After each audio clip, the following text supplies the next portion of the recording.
He said, goddamn. He said, all right. I said, let's do a podcast. Let's sit down. Let's get a coffee. Let's just talk about 1, 2, 3, 4.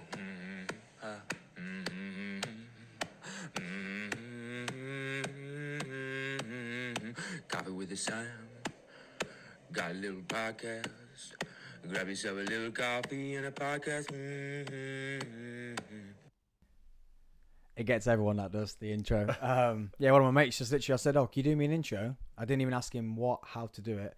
And he literally just sat in a coffee shop and sent me that. And then I recorded it, sent it off my phone. Because it was 3-4 years ago when I'd got none of the technology. And I just kept it. I should get him to redo it for me. But, yeah. What's up, guys? Welcome to another episode of the Coffee with Sam podcast. I bring you another very special guest. I'm going to try and get this very big, extensive, successful bio right. So, my guest today is one of the world-leading coaches in trampoline gymnastics. He's the personal coach of the current world and European champion and double Olympic. That's right, guys. We bring you good guests. Olympic bronze. Yeah. Was it bronze? Was she bronze? Silver in Rio, bronze in Tokyo. Oh, there we go. It's got a good voice for the mic as well. Told you I'd get this wrong. To win the Olympic medal, Paul has been honoured with the award of a Master Coach and International Performance Coach. We're going to get into all this bit at the bottom, so we'll leave it right there. And welcome to the Coffee with Sam podcast, Mr. Paul Greaves. Hello, thank you for inviting me. You've already heard him anyway because I got the bio wrong. I never get these bios right. I saw someone kicking off the other week on a podcast about people not doing bios, and I find it weird sometimes. I prefer just to get into conversation. And he was like, oh, it's lazy because you've not worked out who the person is. And I'm like, well, that's what the conversation's for, right? Yeah, I tell you, I think these types of things are better for exploring sort of through the interview as to who the people are and things like that. As long as you know who you're inviting in. Yeah. And now I think I've panicked and I'm a bit pressured. I'm like, oh, this dude says I've got to do intros, so now I'm doing one. But some people do need the intros because sometimes you never get into it, and your background is one of those ones where we might not even touch on any of this stuff here. Yeah. Because I only met you 2 years ago. Yeah, and 2 years. Trampolining was one of the things that we got in common. But hopefully today we get to find out a lot more about who Paul Greaves is.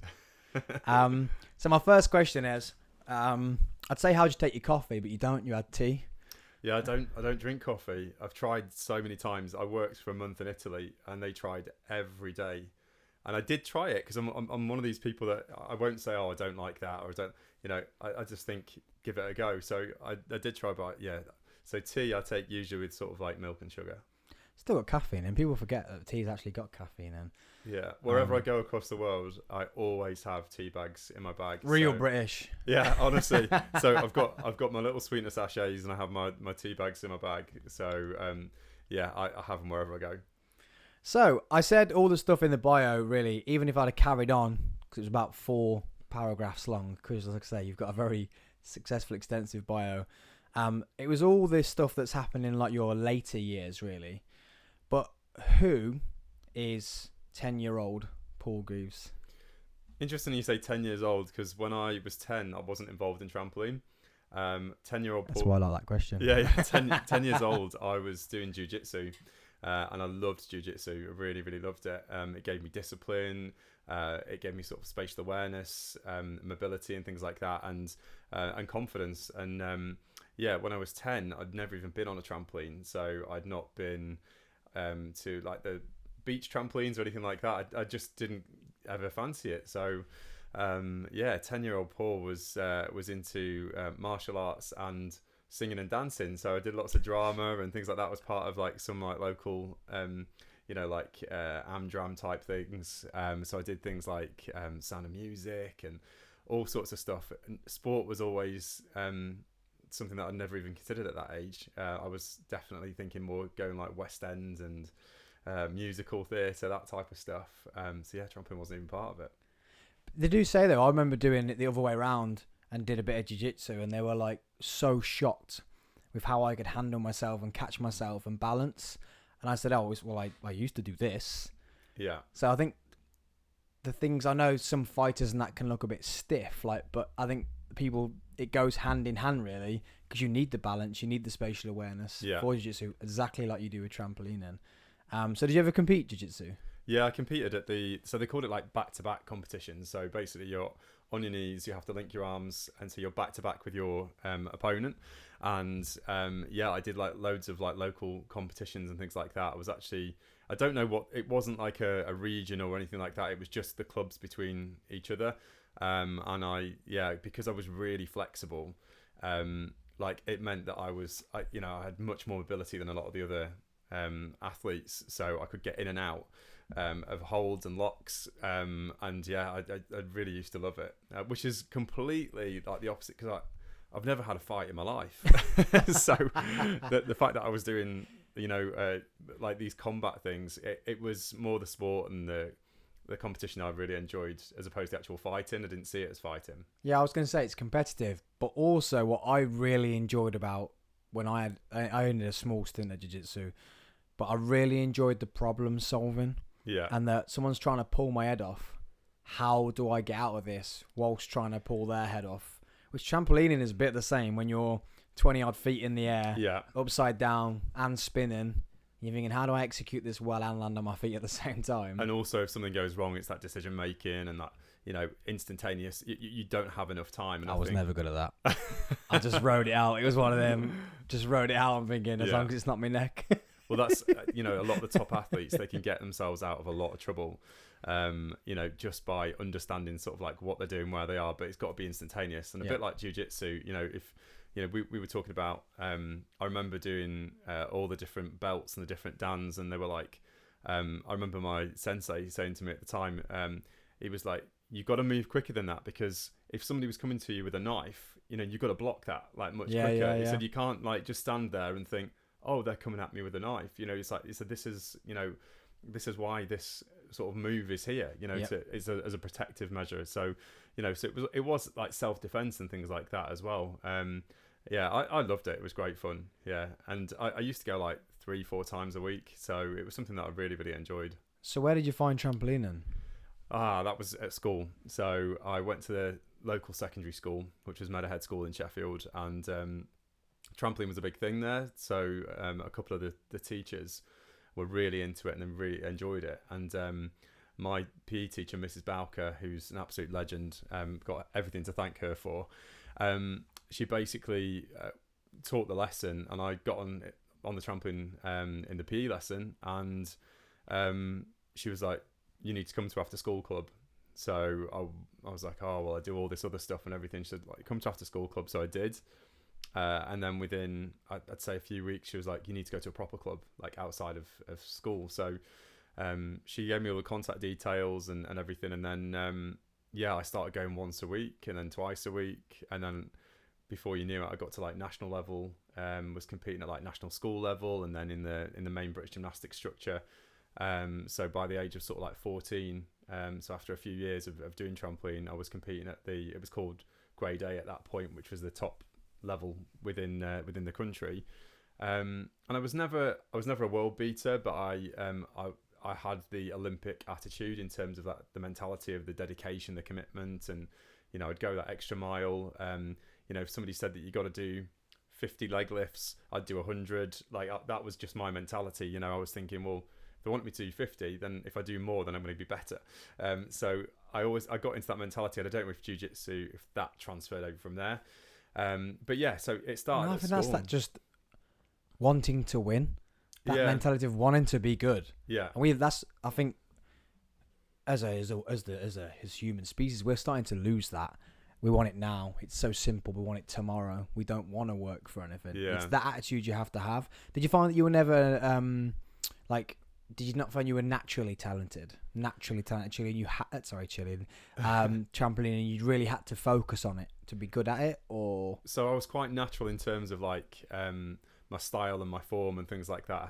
I had good form, and initially it was that natural ability. I did have that spatial awareness in terms of somersaults and things like that, but then as it got more difficult, and I think maybe I started a little bit too late for me, anybody can start at whatever age, but for me it was a little bit too late, because I'm a thinker and I'm a worrier, and I know that now. I wish I'd have known it at the time. So Shit, man, we sound like the same person. Oh, honestly, it's a nightmare. Like, so thinking of like the bigger skills and things like that, and also seeing somebody crash or hurt themselves as I'm starting to learn these bigger skills when I'm like 15, 16, I had a bit of fear set in, and that really limited me because I was so...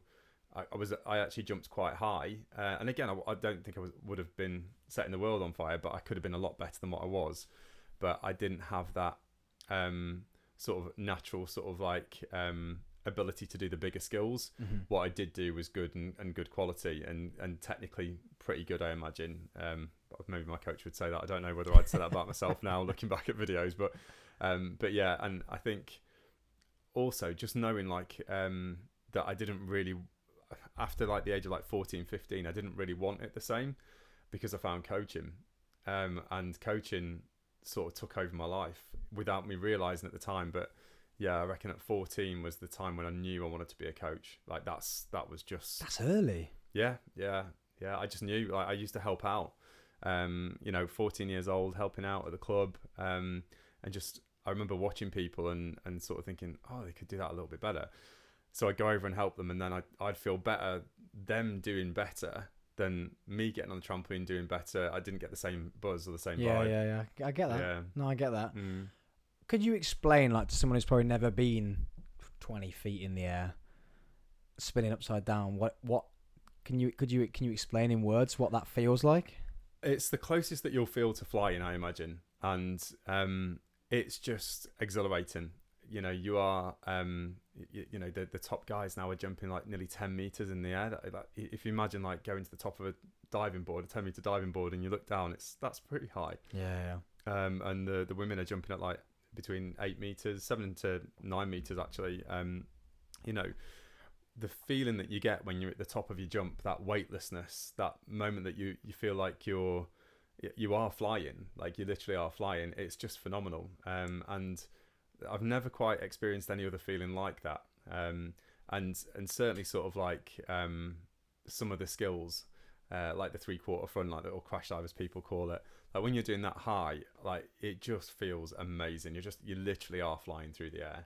So it's incredible. Weird, because you come out hella early, so you're literally just open. You're just open and you're floating down, until you hit the trampoline. Yeah, it's an incredible feeling, and it's something where I'm so glad I found it, because it's one of those sports that not everybody can access. You've got to be supervised. You've got to, yes, I know there's garden trampolines, but that's a whole different conversation. We'll not go there.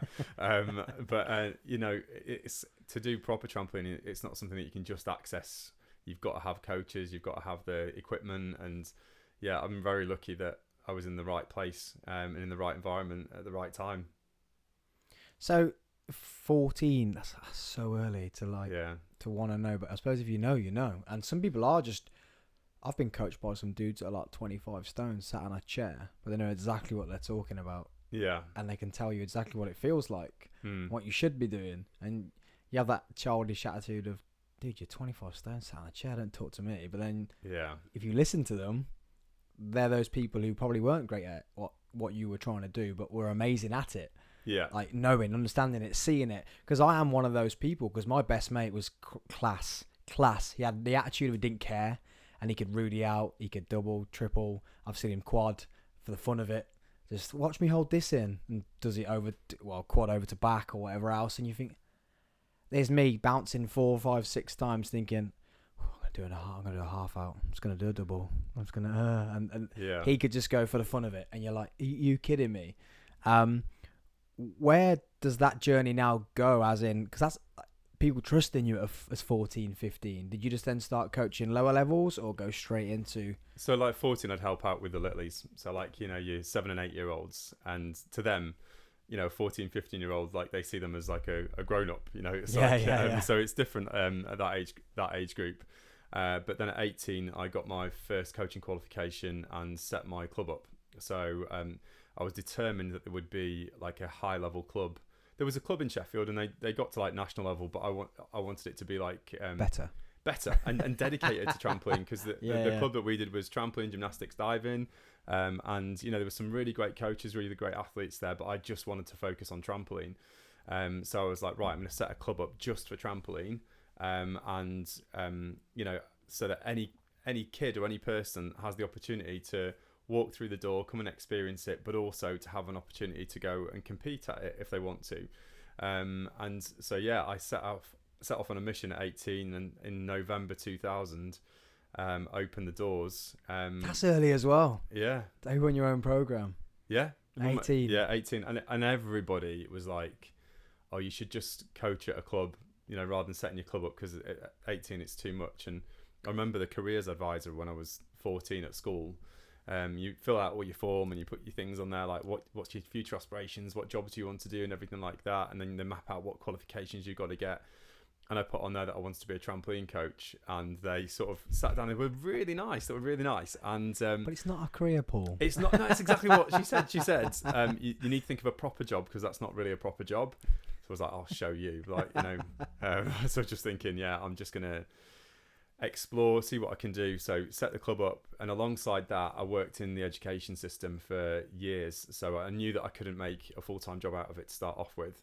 But we started off as an after-school club, and then I got a job as a teaching assistant in a school. And basically, we'd finish at 3:00. The club would start at 4:00. And so it would do like 1 hour after school to start off with, 4 till 5. And the first week we had 8 people. The second week we had about 16 people. And then I had to put another hour on.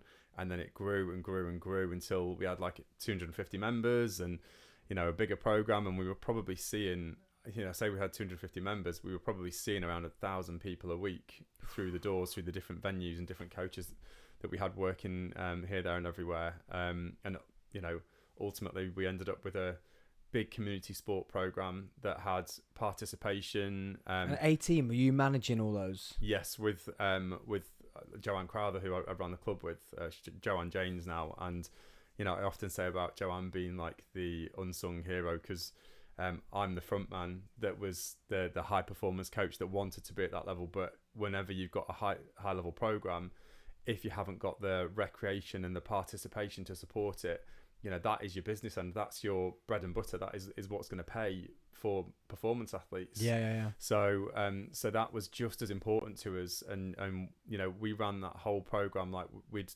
redo groups and everything. I'd focus more on performance, but Joe would do a lot of the development work in the club. So we worked as a team, and we had a fantastic team of coaches that were predominantly voluntary as well, because we were all voluntary, and we up until 2010. And then, basically we got good. While we were still trying to get banging the microphone there. Unless you actually punch it, you're all right. We were still sort of trying to get a permanent facility, because we were operating out of 4 different centres, setting up the trampolines every single session, putting them down every session, damaging my back, my shoulder, just on lifting the equipment's heavy. It was so difficult. And back in the day when it hadn't got arms, they hadn't got the hydraulic arms. You just 2, you 1, 2. It's that's it. And then when we got into the centre that was our home for a long time, we had to then take the crash mats and things like that outside into a shipping container for storage, because we were struggling for storage. You kids don't know how easy you've got it. Yeah, exactly. In all these sports. I know, yeah. It's like, you've got permanent... if you think about cheer... Like cheer gyms, permanent. Yeah. And they used to have to put floors down every time. Yeah. So the floors, we have a crew of 14 men to put down. They had to put it down. And now you've got sprung floors and proper mats, whereas we had your old judo mats. And you're trying to tumble on judo mats, and afterwards you've got pins and needles in your wrists and your feet, because the impact was just anyway, that's a whole different. So what age were you I can't remember the word. Age were you seen as a high performance coach, because you got degrees in? So I didn't get my degree until I was 26. So I passed my high performance coaching course when I was 25. So I did sort of, because I was dedicated to it, my athletes did progress quite quickly. So within 5 years, I was ready to sort of step up and do the high performance coaching course. So I did that when I was 25 and passed that. And then I just thought, that cannot be it. There's got to be more. I want to know more about biomechanics, physiology, strength and conditioning, nutrition, psychology. So I applied. Not that I had the qualifications to do that, but I applied to go to university. So I applied to go to Sheffield Hallam to do a sport science and coaching degree.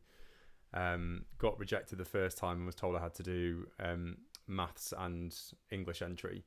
Oh no, got English. I had to do maths and science entry. So I redid my maths and science GCSE, or the equivalent of GCSE, and got 2 B's in them, which I never thought I would get. Like, never thought I'd get a B in maths. Yeah. Yeah, I failed that. Yeah. It wasn't as bad as cooking, like, because I had to do cooking at school and I got F in cooking, and that's exactly how I felt about it. You just really swore without realising you were swearing. You said cooking, effing yeah. cooking. That's how I felt about it, effing cooking, and I still feel like that about I think that. I failed everything. Yeah, my best cooking I is passed art and drama. Yeah. And that's me all over. English, I loved English literature, like language, that sort of stuff, drama, like all those types of things, yeah. But I'm a creative theatric. That's about it. So you're getting from me is art and drama. Well, I like being creative as well. Yeah. So yeah, I went back to uni when I was 26. And then what was finding is, I would say, for example, I'd go to my psychology lecture and I'd be learning about like visualization imagery, and I'd be like, I'm going to try that back in club. So I'd have all the athletes and we'd do these different workshops, and then I'd be like, okay, let's think about this biomechanics stuff. Right, I need to get a video program. So we got a video program, and then I'd be analysing and doing the digitize, and I'd be like, this is what's happening. And it was coaching with informed sort of knowledge, as opposed to just coaching how I'd been coached. And yeah. I think that's really important, because you can go around in sort of circles, and a lot of people have said to me, no, I do this in this way because that's how it should be done, and that's how and I was just thinking, well, actually, if we're looking at it from a scientific point of view and biomechanical point of view, you can do it in this way and it's much more efficient. So I just sort of did my own thing. And they also like, I wanted to do things with fun and happiness. So a lot of the gyms that I've been in, it was all so serious. And I know you've got to be serious, like, and if you're working at that level, you've got to be serious about it, but you can still have fun. Mm-hmm. And so I've always tried to bring that fun element, and, we've laughed in our gym a lot. Like, I remember one day I turned up and I was quite strict at the time. And I just remember like 2 of the girls just laughing, and they couldn't stop laughing. I was like, girls, come on, we need to be serious about this. And then they just couldn't stop. They were literally crying. And I was like, girls, you need, we need to train properly now. You need to pay attention. We need to do warm up properly. And they went, pour your shoes. And I just looked down, and I got one white shoe, one white trainer, and one cream trainer that were completely different. I've been out to the shops so they all couldn't day. Be serious. No, and I was because like, you were trying to be serious. Yeah, so I was like, clown shoes on. Yeah, so it's just like, oh god. So we had a laugh about that, and still remember that now. And actually, one of those girls, that's a 30-year-old woman now, messaged me not so long ago and said, she sent me a picture, and it was her and 2 of the other girls from the club, and she said, I just want you to know this is one of the best times of my life, and we're all still friends, and we've all met up together. And I was just like, actually, you can talk about the Olympics and all that sort of stuff, which is massively important and been life-changing for me, but at the same point, that sort of like good values as a person, and for somebody to say this was one of the most amazing moments of my life, and they weren't high level, like they only got to sort of like a regional level. You made a positive impact. That's nice. But doing both, and also you did cheer for a bit as well. It's the traveling, it's the memories, it's the fun, and that's what people say. We did a football podcast a few weeks ago, and it was the same with that. It was the traveling, it was the staying away, it was you enjoy the sport, but it's the friends you get. Like, I've met you. It's funny how we've gone a full circle, because you did trampolining. We know the same people. We probably would have been in the same hall at the same time. Yeah, we would have been, definitely. But then we've met with cheerleading, which is very, very strange. But it's those group of friends and then we see each other once a year, but then we get on like we've known each other for 10, 20 years. And it's the same with cheer. I've got a group of friends that we did, like back in the day, we were doing changing things in the industry, and we were having a great time doing it, and we're all still best mates. If we need some decking doing, we'll call each other and we'll go and do it. None of us are like chippies or anything, but we just get together and we had that camaraderie of the travelling, of I suppose you go through those moments with each other.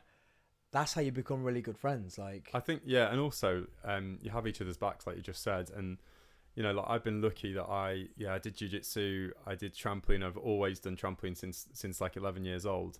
But then I had a stint where this is another story, but we can talk about that if you want to as well. But I stepped into cheerleading for a little while. I was one of the first male cheerleaders. There's myself and Philip Rowlands that were on the first sort of British team, if you like, Team Britain. And like apparently you tumbled like you were a feather.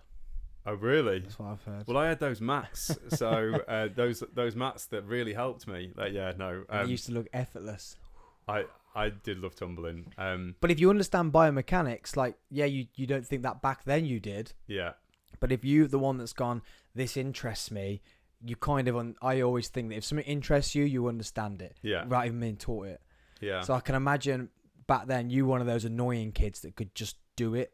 And you're like, Paul, how? And you're like, we just do it. And you're like, oh, shut up. How? What do I have to squeeze? What muscles am I using? What am I thinking about? And you go, you figured about nothing really. Just do it. Yeah. But back in the day, I met some people that obviously are still here, like, involved in cheer now. And in 2016, when Bryony got, one of my athletes got selected for the Olympics, there was no, I didn't get anything to go over because it was the national coaches that went.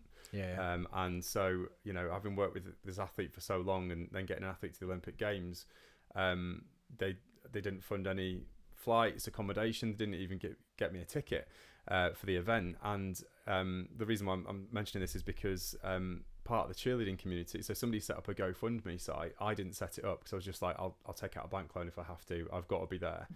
And some of the cheerleading community fundraised and helped me get to Rio. That you'd not seen for probably 10, 15 years. Yeah. So like, Angela from AEC, she got Ascension Eagles to do a bit of fundraising, and they contributed towards my flight out to Rio.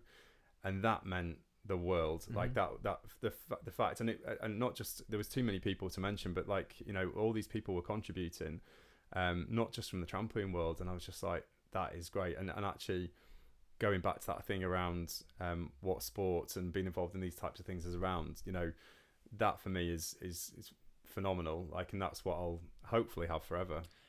Yeah, people ask me now, like, there's one on the wall. It's only my bronze, it's got a few silvers, but never actually won a gold. Even though Team England have gone on to do amazing things in the industry. But people say to me, like, they were just the medals are the things that forced me to create all the amazing memories. Without them, I wouldn't have been as dedicated. I wouldn't have done the things. I wouldn't have gone and done the things. I wouldn't have been the way I am now. But I don't care about them anymore. Like, it's different. It changes. It's just a medal. Yeah. And you look back to the journey of it. Like, the first time going on Team England was when we got that bronze, and I'd never met half the athletes. I hated them. I hated the other programs because there was never a unified Team England. We were just made to hate each other until we got together. And then I was like, I actually get on with these lot. And we had, like, you make friends then. And even them, I've got experiences where I won't see them for years, and they'll just turn up with their kids at comp now. Yeah. And you chat like your best mates. And you never would have met each other without the Team England, without going for that medal and thinking of going for that medal. And I think it is, people do forget about the journey. I think it's when you look back, isn't it? Like, you'll remember that medal, not just about winning the medal, but you'll remember that team and those people. And there's always people that you'll get on better with teams. That's part of it. But you'll remember, like, I remember being in Can-Am at the cheerleading competition, and I'd done the individual, and basically no other Brit had done an individual in America before. I don't think they had anyway. So I think a couple of people had done it, like, in Europe, but like, this was a big thing for me. And anyway, went over, did the individual, and I just remember looking, and I'm like, oh my God, there's like 100 people entered into this competition. And I'm used to being like 10 people in the UK or something. There's 100 people, and not only 100 people, there's like 99 of them are American. And I just remember going out there and going like, oh God, I'm just going to go for it. And,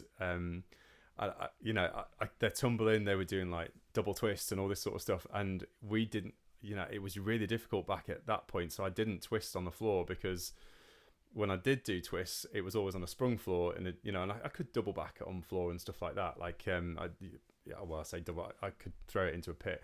But I didn't want to do it on the mats because I didn't want to get injured, because I was still trampolining at the time as well, and coaching. So I was always like, so I could see all these people going out there and doing all these tumbles, and in the UK that's what I was known for, like, and then out here I'm like, oh god. And so I just went for it, and ended up coming, I think, came 5th. But the point is, we talk about memories and things that you remember. The award ceremony was in the evening, and we were doing training, because we were doing co-ed, one of the small co-eds. And anyway, one of the stunts, we did a basket toss, and the girl slipped on her foot because it had been raining outside, and anyway, so she slipped and she went flying above my head. So, and I was the back spot, so I had to run backwards, and she just landed straight on my face.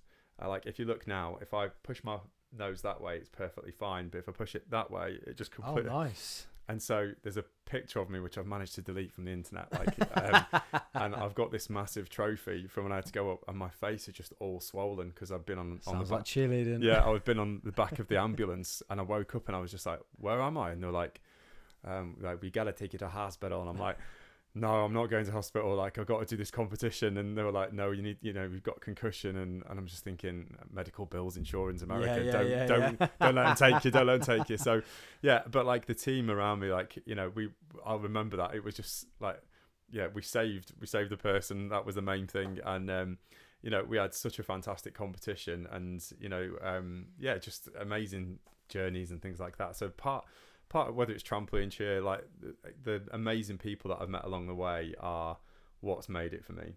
Yeah, and you're continuing to grow your success even more, which we'll get onto, and do even more amazing things. But what was that like when Bryony got the call up for the Olympics? Oh God, how'd that feel? So as a coach involved in Olympic sport, the biggest thing that you can have is your athlete compete at games.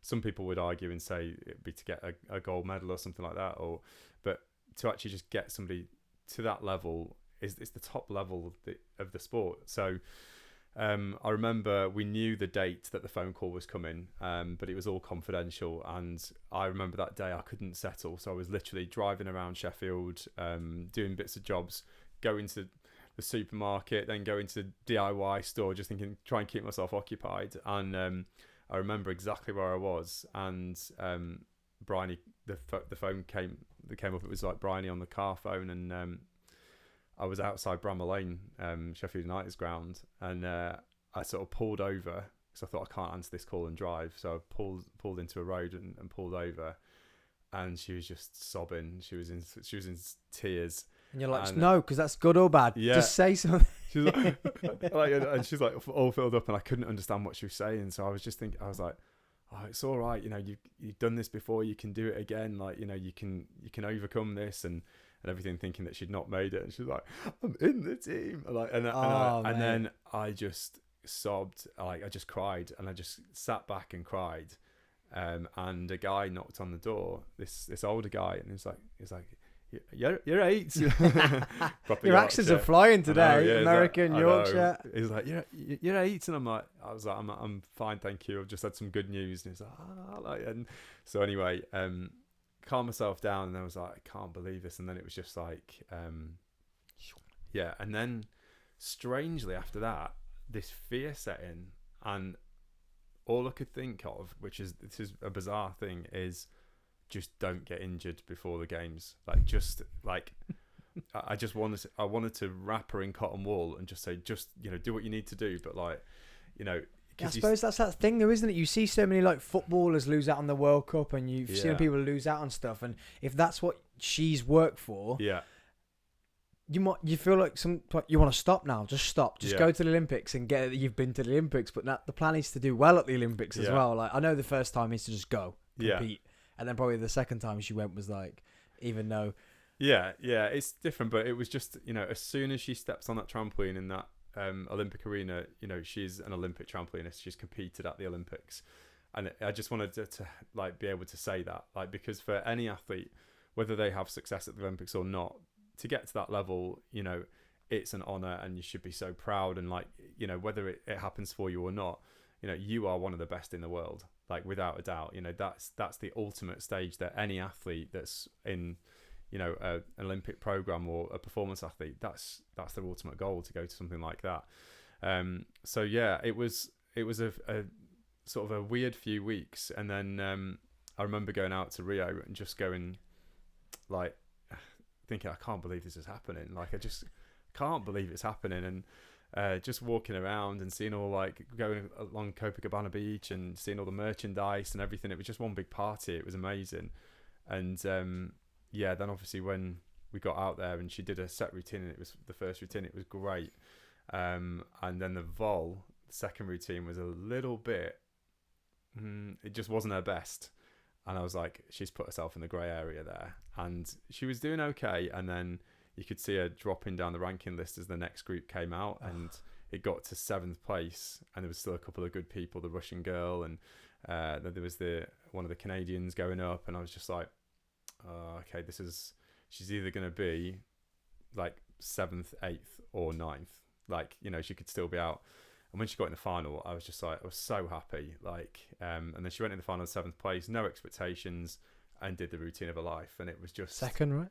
Second. Yeah. And like, I get goosebumps like now just thinking about it. And yeah, it was phenomenal. Like, absolutely amazing. But same again though, that's the memories. It's not the actual silver medal. It's the fear of dropping out, then not dropping out, and then going, cool, let's just go into it as it is. And then she does her first routine. You're like, well, maybe we might get this. She's turned it on today, or and I knew she'd hit a good routine, and I knew it would challenge for a medal, like in that moment. And she'd still got another 6 girls to go ahead of her, but she went up into top spot, and you know, the next one went up, and she overtook, and like she just kept staying in the same place. And then the Canadian girl went up, Rosie, who was the current Olympic champion, and she went ahead of her.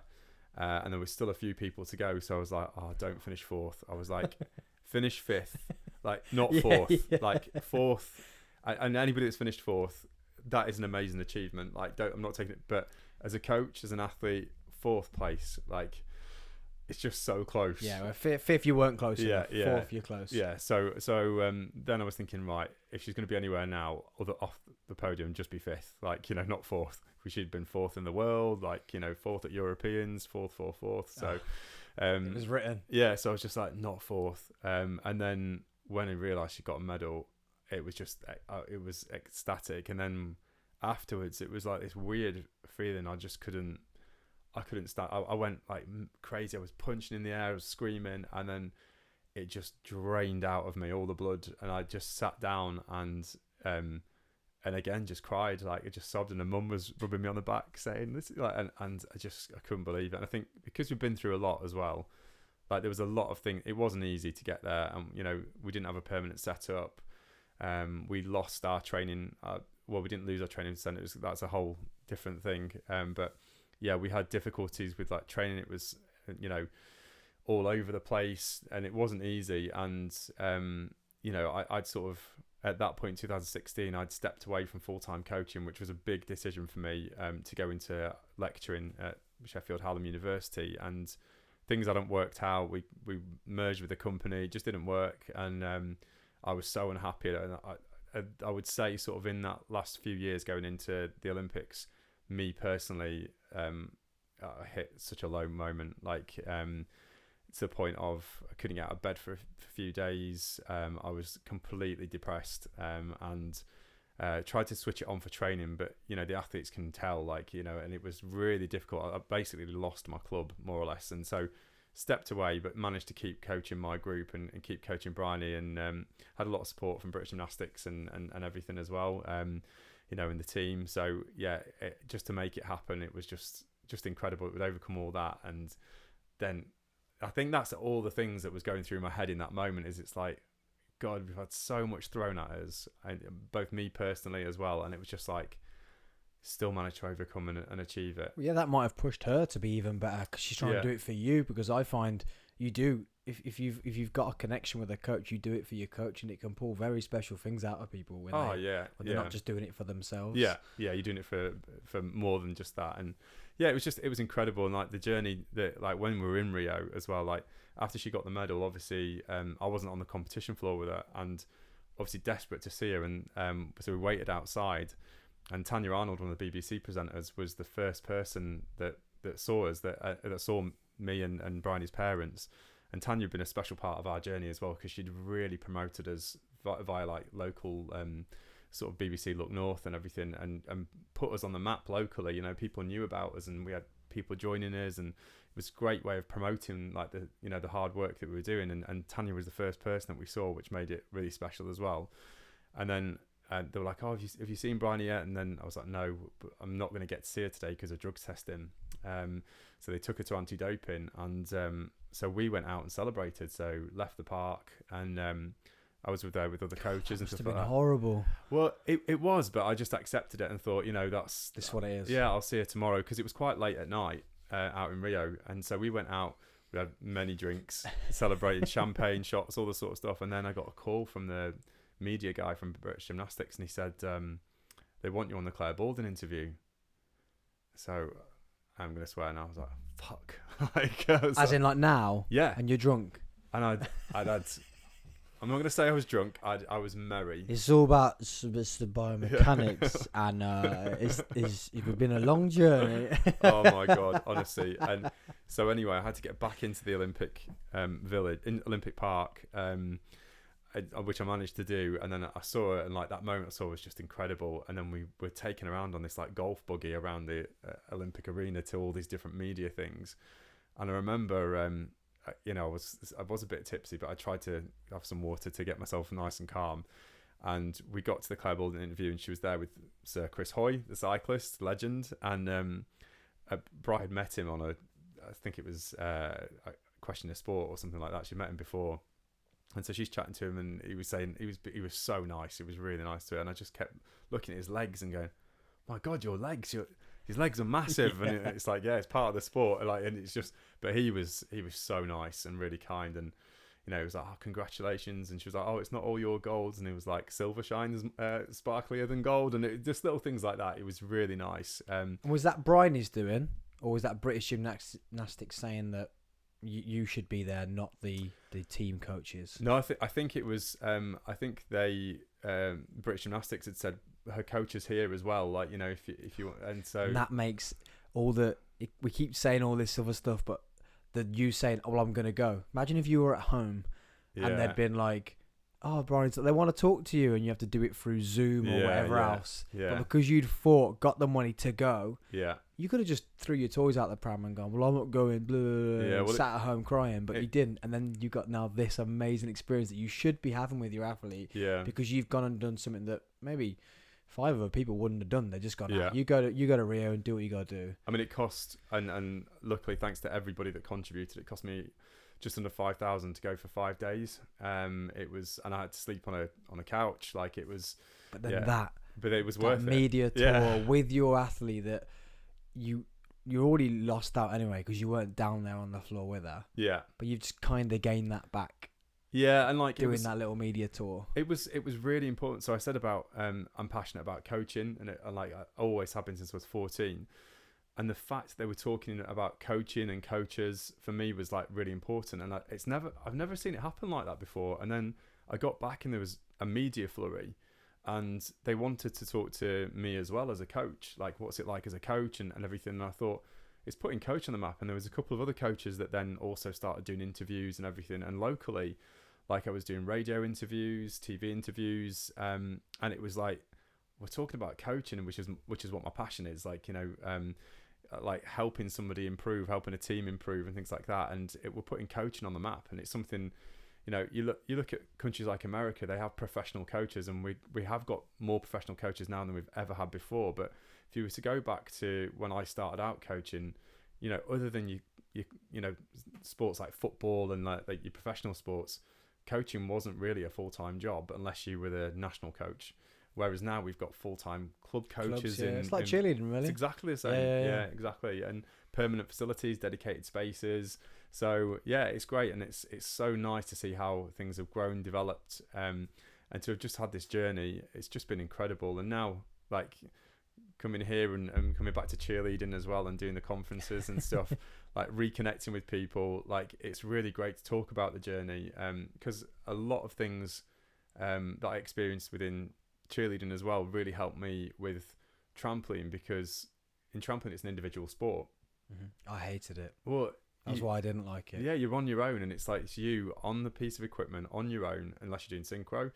And it can be a very lonely space. Whereas cheer, you had this like family, and I was like, right, I want to create that in a trampoline club, and like so I think partly that helped me as well, and like the team sort of within the club was a really strong team, and like the athletes. So Bryony's got some really good friends that were her teammates within our club, and also the teammates from the national team as well. But like it was a strong bond, and like they all really felt it when she got it as well. Like it was a shared sort of like amazing moment, if you like. So then she's been once since after that, twice after the silver. So she went to Tokyo, yeah, and she got bronze in Tokyo. Bronze.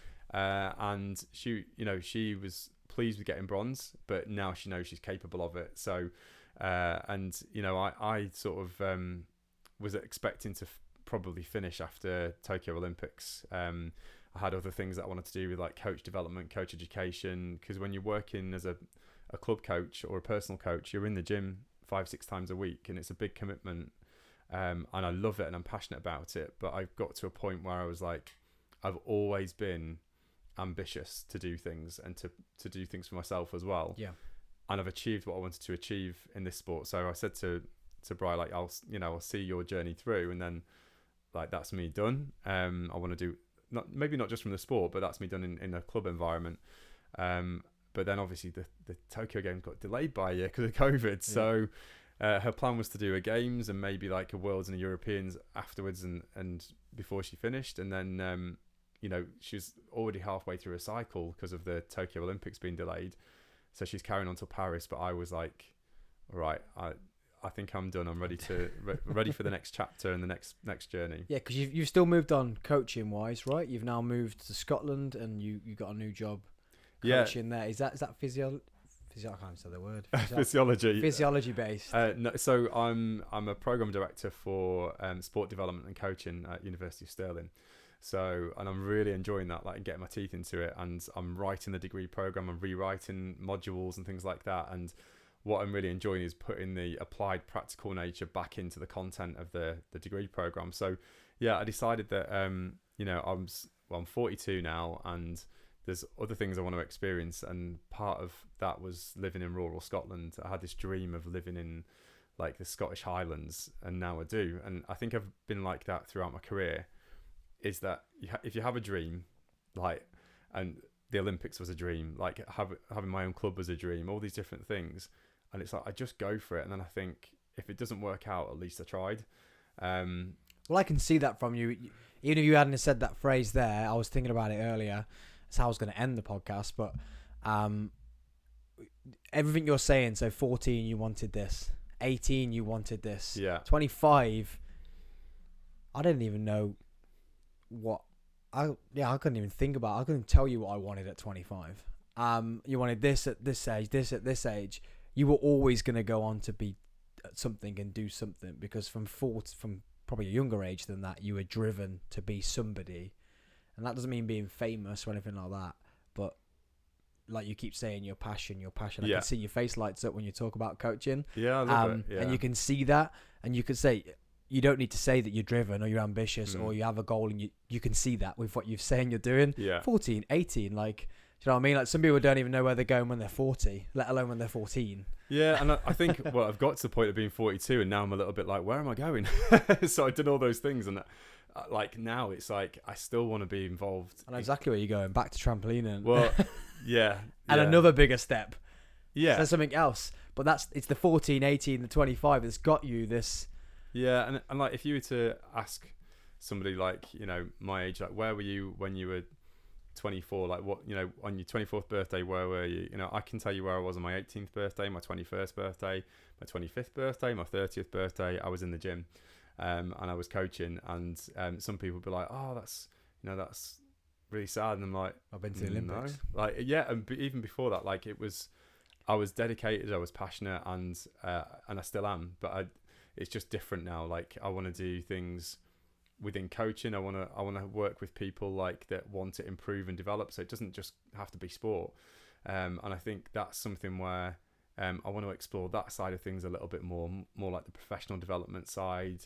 Thinking of strategy, planning, organisation, like and getting people to, not only from the sporting world but from business worlds and things like that, to actually think, actually you can learn a lot from these experiences that I've had in sport. You don't have to have been, a chartered accountant to understand about sort of like how you connect with people and work with a team and things like that. You don't have to be within the industry to know those skills if you're running a business or something, for example. So yeah, I think that's possibly another chapter, but little stopgap at the moment though. So you've been there for a year now, 2 years? I've been in Scotland for a year. A year. Yeah. So I moved last August 2022, and I've got this little Scottish cottage in the middle of the Highlands, overlooking a mountain.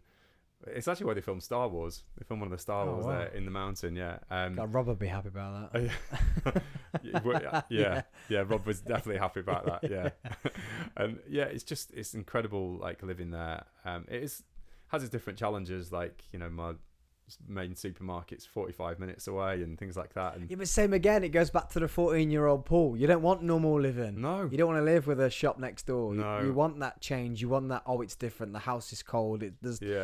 There's floods, whatever else. Like you want that. You want that consistent challenge.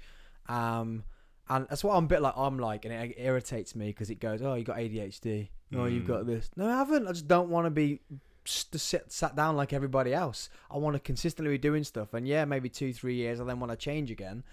But that doesn't mean I've got any condition or anything else. I'm just driven, and you want to just keep your own mind going. I can imagine, like, I'm gonna get to see you this weekend. I saw you the last 2 years talk. When you talk, it reminds me when I coach BGU and I talk about breaking a stunt down, and it looks the simplest stunt to someone who's sat in front of me, and I go, well, I'm seeing it like this in all these little different quarters and minute movements, and they're like, some lady actually had the audacity to say out to me to a course, she said, tell me you've got ADHD without telling me you've got ADHD in front of everybody. And I said, I see it better than you see it, don't I? Yeah. You're learning from me, right? And she was like, and the whole class were like, ooh. And I was like, you're learning from me, right? And she was like, yeah.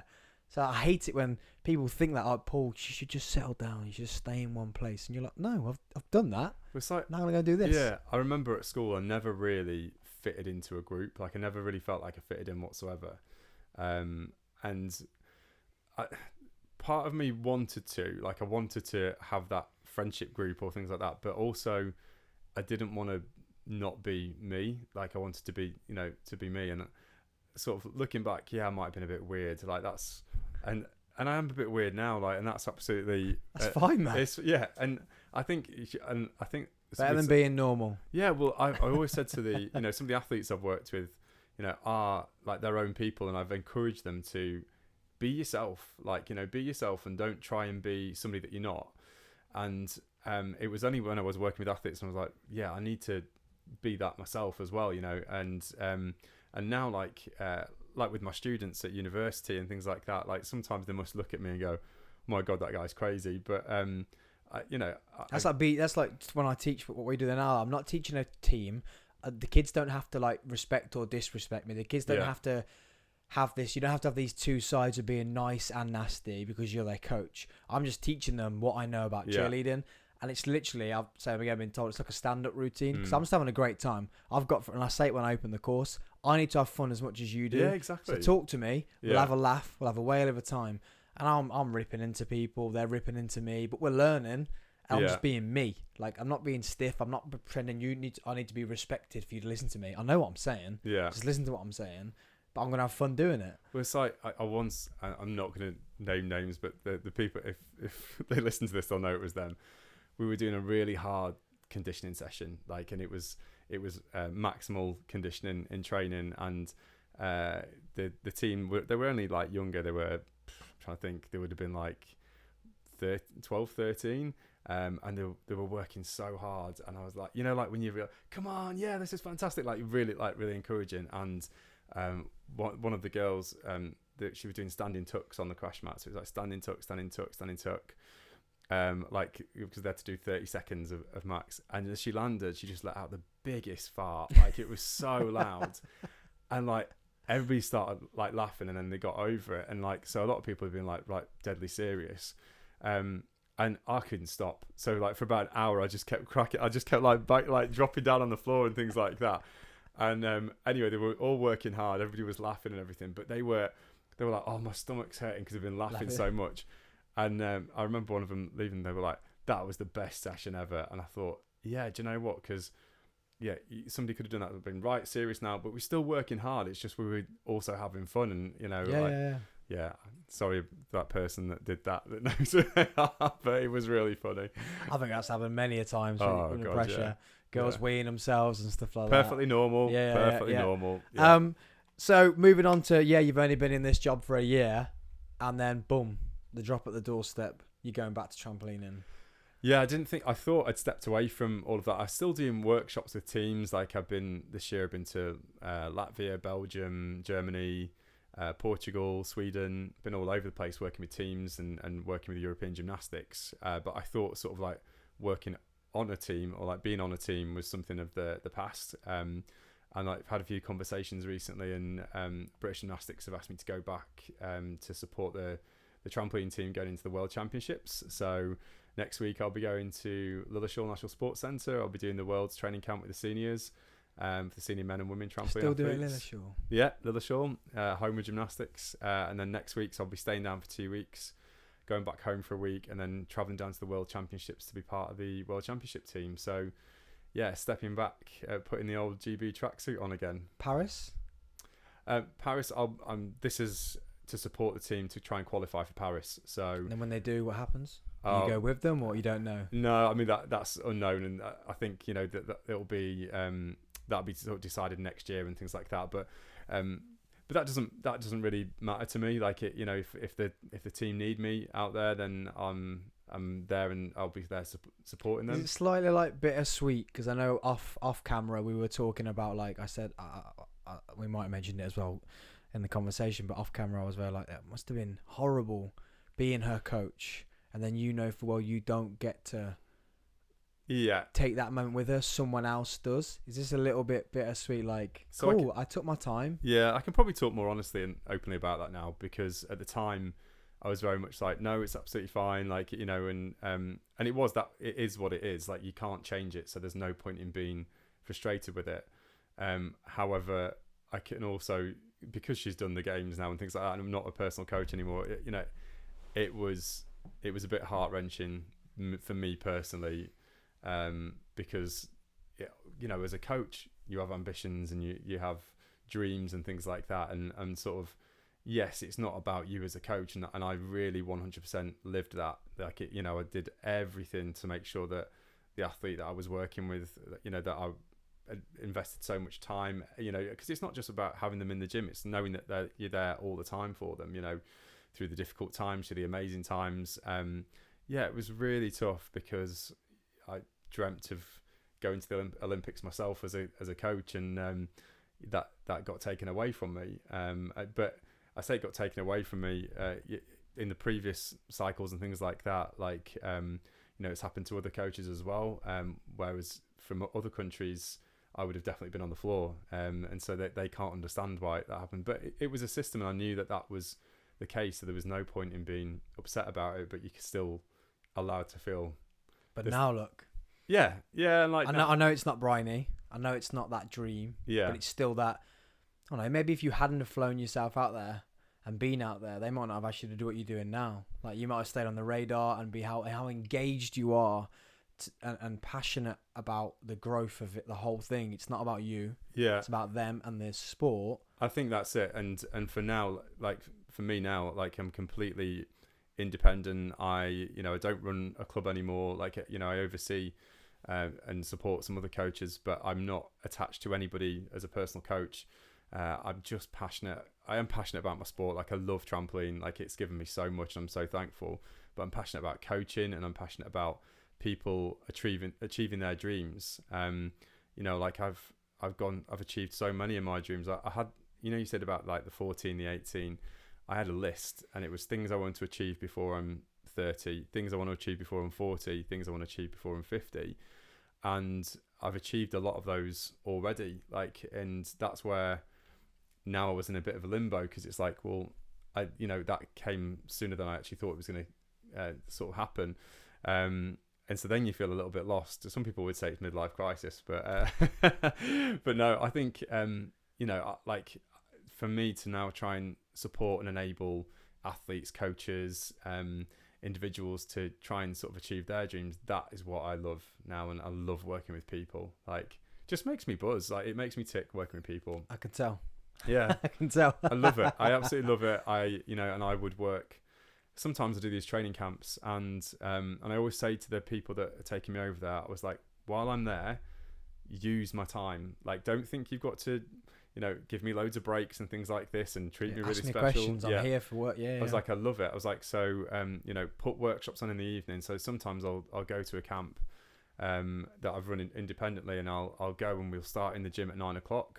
We'll finish at 5:00, and then we have a bit of a breather, and then I'll do a coach's workshop 7 p.m. till 9 p.m. It's 12, 13-hour days. Don't care. But it's not because you love it, and as long as it doesn't cost you money. Yeah, then, exactly. Yeah, exactly. Yeah. So that's where I'm, because I'm in a great place now where obviously I lost coaching during COVID, and then my life took a massive change with cheer, but big turn. Yeah. I'm going back into coaching now. Like, if people ask for camps or go and work with them after, like, I still do the quote coaches qualifications, which was always an agreement with my new company because I wanted to keep a finger in, and I love passing on through BGU what I've learned as well as their syllabus. Yeah, I love doing that. But now I'm going back into camps, but it's so much nicer to say, I want this much money, not this much money because I've got to live off it. I just go, cover my fuel, give me a bit, and I'll be the same as you. Like, lunch breaks, non-existent. You want me to stay for an hour after? I will do. Like, because it's not that having to do it now, it's just because I love it. And it's also like, you've got to a point where if people are asking you to go and do that, you're in a privileged position, and actually, whether however long it lasts for, like, I suppose while I'm still doing it, I'm still current and things like that, is the same with you. But, if there comes a point where that stops, I think for me, it's like, I'll just have to find something else to work with people. Like, well, as you said, though, what you do in your new job is it's still sport, but then it's also not trampolining. So you've slowly started to make that way out. And then you actually want to help business people and stuff.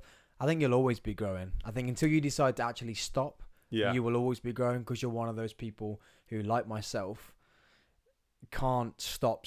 I can't stop doing things. I can't not do something. Yeah. I always have to be doing something. Even at home. Yep. Like, I really struggle to sit down. Like, I'm building a planter in the garden, or I'm like knocking a wall down, or I'm sort of making something, like, or I'm going out for a walk or things like that. Like, I can't sit still. You've noticed here I'm like fidgeting all the time. So this is probably the longest I ever sit still as a podcast. Yeah, that's because I'm being nosy and I'm having a conversation, so I'm okay. I'm engaged. Yeah, but as soon as this finishes, I'll be moving. I'll be saving it and leaving. Like, this is the longest I ever sit still. Well, it's like the killer for me is so I've got like loads of marking that I've got to do at the minute. Well, I'll not go on about that because it's boring, but it really kills me. Yeah. It's not the actual marking. Like, you dread it and everything, but it's like knowing that I've got to go and sit down later and go through assessments or exam papers, stuff like that. It's the knowing that I've got to sit there. Yeah. It's not like I find like some of the papers really interesting and stuff like that, but it's the sitting and just like I feel like I've been imprisoned into a chair, like as though I'm not allowed to move, and it's killer, that one. So before you explode, because I'm making you sit still for too long, I ask all my guests one thing, and the reason to why I always keep doing the Coffee with Sam podcast is, can you think of one thing, one moment, or it doesn't have to be a moment, it can be something that you consistently do day in, day out. It's quite a broad question. So what is the key to your success? It can be a phrase, it can be one sentence, it can be a letter. So I know exactly what I'm going to say. It's that when somebody says no to you, like about if you're trying to do something and you have a dream, like with regards to, I want to get my own facility, and somebody says no, use that word no to go and find another way. So no, throughout my journey, in terms of the sporting context, anytime anybody said no or like laughed at me, that for me was like, you go and find another way. I remember meeting with the city council, and they'd got like loads of like old sports centres that were just sat sort of like wasting away, and like, or old sort of like community centres, and when I took it to them and said, oh, you know, I'm only young, but I know I can do this. I know I can make it happen. And they just laughed at me, not laughed at me, but more or less was like, yeah, you know, I don't think you really know what you're talking about. And I was just like, right, I'll do it by myself. Like, so it was like, no. It was rejection all the way through. And you just went and found another way. And now we've got a Olympic, you know, standard performance trampoline centre in Sheffield. Like, you know, so there's a big facility. There's the Olympic success with Bryony. You know, the club succeeded and did really well. And I've been all over the world with coaching. So that go and find a different way is really important. And even that, it's the same sort of thing. No, you're not coming with us to the Olympics. Well, I am. I am coming to the Olympics. You can say no all you want, but I am. Yeah. Amazing. Well, I'm going to get you to write that in my little book when we finish. Yeah. But thank you. That was an amazing episode. It's always something different on this show. That's why I love just talking. When we had you for the conference last year, I was like, next year I'm getting you in. I'm getting you on while you're here. I think you're very, very interesting person. And then we could probably sit for another 2-3 hours. Definitely. And go into the psychology and all that stuff and the biomechanics and get right into that. I think that's a wicked place to end the podcast. So thank you for taking the time to sit with me. Yeah. And good luck at the World Championships. Thank you. I know you don't want to, but I hope it leads to the Olympics. Thank you. I know you don't want to, but I think you need that. I think that'll be amazing for you. So yeah. Maybe one day. We'll see. So guys, been another Coffee with Sam podcast episode. Peace out.